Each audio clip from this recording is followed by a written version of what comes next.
Bismillahirrahmanirrahim.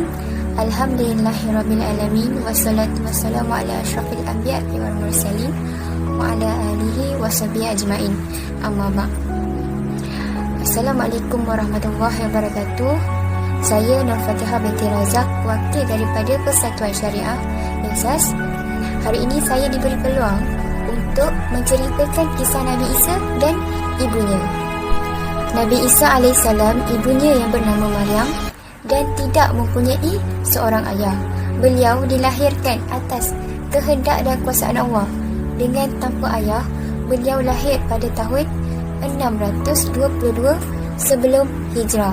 Kelahiran beliau tanpa ayah ini merupakan ujian bagi manusia. Apakah manusia tidak percaya atas kekuasaan Allah?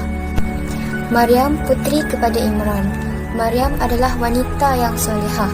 Beliau ini ketika itu adalah masih seorang gadis remaja. Dan pada suatu hari datanglah malaikat Jibril memberi khabar kepadanya bahawa ia akan memperoleh seorang anak laki-laki. Jibril yang datang kepadanya menyerupakan dirinya sebagai manusia. Ditolaknya oleh Maryam dengan ujarnya, "Jauhlah engkau dari sini, dan aku berlindung kepada Allah atas kejahatan yang akan terjadi, dan aku takut kepada Allah SWT." Lalu malaikat Jibril meniupkan roh yang suci ke dalam rahim Siti Maryam, dan ia pun hamil. Hal ini dinyatakan dalam Al-Quran. Jibril berkata, "Aku ini pesuruh Tuhanmu dan akan memberi khabar gembira bahawa engkau akan melahirkan seorang anak laki-laki yang suci." Surah Maryam ayat 19. Maryam berkata sebagaimana terungkap dalam Al-Quran. Maryam berkata, "Bagaimana aku akan mendapat anak padahal aku belum bersuami, dan aku pun bukan pula orang yang jahat." Surah Maryam ayat 29. Malaikat Jibril menjawab, "Demikianlah akan halnya Tuhan engkau telah berfirman, perkara itu amat mudah bagiku, supaya ku jadikan suatu tanda kekuasaan kepada manusia dengan rahmatku, dan kejadian itu adalah sesuatu yang diluluskan." Surah Maryam ayat 29. Setelah Maryam hamil dan semakin lama kandungannya semakin besar, maka gempatlah penduduk kampungnya melihat seorang anak gadis telah hamil, dan mereka menuduh Maryam telah berbuat songsang dengan laki-laki. Alangkah malunya Maryam kerana hamil tanpa suami. Apabila setelah bayi itu lahir, bertambah-tambah mereka memperolok-olokkan dan menghinanya. Bertubi-tubi Maryam mendapat pertanyaan, "Wahai Maryam, mengapa kamu sudah beranak, padahal kami melihat kamu belum mempunyai suami? Sedangkan orang tuamu orang yang baik-baik. Mengapa engkau sekarang menjadi orang yang cemar?" Mendengar itu Maryam tidak menjawab, hanya berisyarat kepada anaknya sahaja. Mereka tercengang sambil berkata, "Bagaimana kami disuruh berbicara dengan anak kecil?" Maka dengan kekuasaan Allah SWT, bayi itu pun dapat berbicara, sebagaimana tertulis dalam Al-Quran. "Sesungguhnya aku ini hamba Allah. Ia telah beri kepadaku kitab Injil, dan ia telah menjadikan aku seorang Nabi. Ia telah menjadikan aku seorang yang berbakti di mana sahaja aku berada, dan ia mewajibkan aku sembahyang dan membayar zakat selama aku hidup, dan ia menjadikan aku berbakti kepada ibuku, dan ia tidak menjadikan aku orang yang sombong, celaka, serta keselamatan bercucuran atasku pada hari aku dilahirkan, dan pada hari aku akan mati, dan pada hari aku akan dibangkitkan dalam keadaan hidup." Bayi itu Isa bin Maryam berkata benar, yang dipertentangkannya mereka berselisih.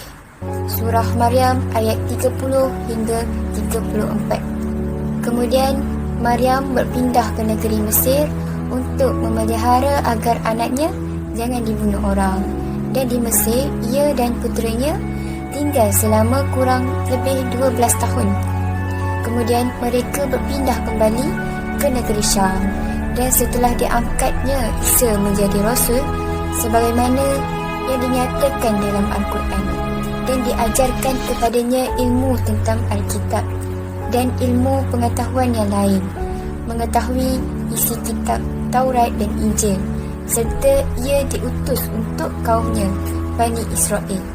Surah Al-Imran ayat 48 hingga 49. Setelah Nabi Isa diangkat menjadi seorang Rasul, Nabi Isa menjalankan dakwahnya, yakni menyampaikan risalah kepada umatnya.